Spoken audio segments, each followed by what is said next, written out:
অনেক দিন আগে একটা হরিণ ঘন জঙ্গলে বাস করত। তার বোন থাকতো কাছাকাছি আরেকটা জঙ্গলে। একে অন্যকে ভীষণ ভালোবাসতো। একদিন বোন এলো ভাইয়ের কাছে, বলল, ভাই, তুই কি আমার ছেলেকে পড়াশোনা শেখাবি? এখানে ভালো শিক্ষক পাচ্ছি না। কি করে শিকারীদের বোকা বানাতে হয় সেটা শেখাতে হবে তাকে। বোন জানতো জঙ্গলে বেঁচে থাকতে হলে যথেষ্ট চালাক চতুর হওয়া দরকার। চারপাশে হিংস্র জানোয়াররা বাস করে, মাঝে মধ্যে শিকারীরা ঢুকে পড়ে।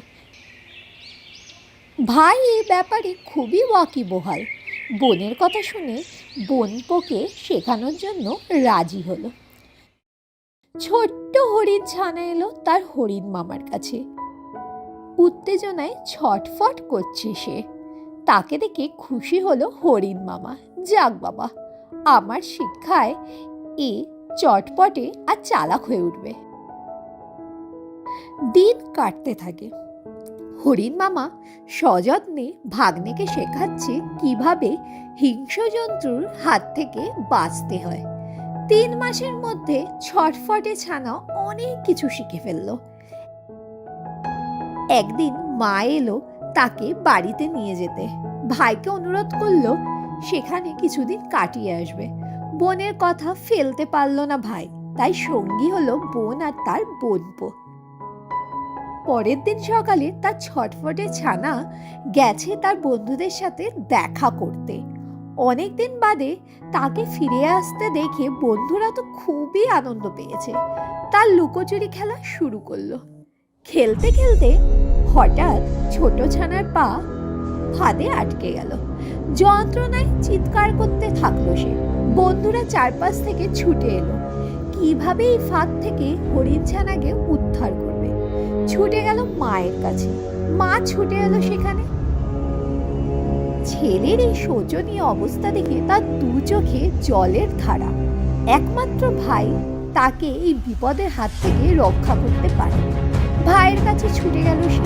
ভাই বলল, বোন, তুই ভয় পাস না, দেখ না তোর ছানা কেমন জাল কেটে বেরিয়ে আসে। ইতিমধ্যেই তাকে এই শিক্ষা দিয়েছি আমি। ওদিকে ছটফটে ছানা তখন শান্ত হয়ে গেছে। মনে মনে ভাবলো যে তার হরিণ মামার কাছ থেকে সুশিক্ষা পেয়েছে। সবকিছু মনে পড়ে গেল তার। মরার মতো পড়ে রইল সে। কয়েক ঘন্টা কেটে গেল। এরপর শিকারি এসে হাজির। সে দেখলো ফুটফুটে হরিণ ছানা ফাঁদে ধরা পড়েছে। এর মাংস খেতে খুব সুস্বাদু। কাছে এগিয়ে গেল শিকারি। বুঝতে পারলো এই হরিণ ছানা মরে গেছে। তাহলে নধর দেহটা কেটে টুকরো টুকরো করে খেলে কেমন হয়? বউ খুব ভালো লাগে। এখন কিছু কাঠ আনতে হবে, না হলে আগুন জ্বলবে কেমনে করে। একে একে সে ওই হরিণের পা ফাঁদ থেকে ছাড়িয়ে দিল। কাছাকাছি জঙ্গলে গেল কাঠ আনতে।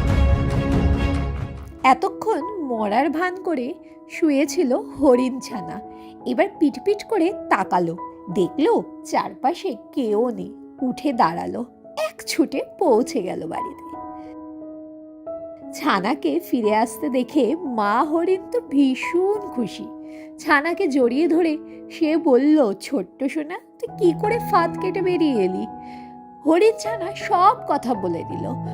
হরিণ মামা তাকে যত্নে